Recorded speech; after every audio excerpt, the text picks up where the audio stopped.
আসসালামু আলাইকুম ওরহমতুল্লাহ। যদি কাউকে অর্ধেক জীবন দান করা যেত, তাহলে কিছু মেয়েরা তার অর্ধেক জীবন স্বামীকে দিয়ে দিত।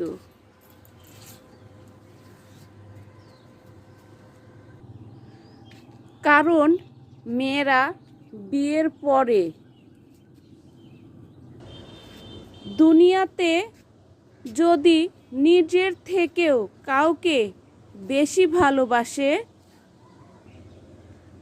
তাহলে সে শুধুমাত্রই তার স্বামীকে বেশি ভালোবাসে।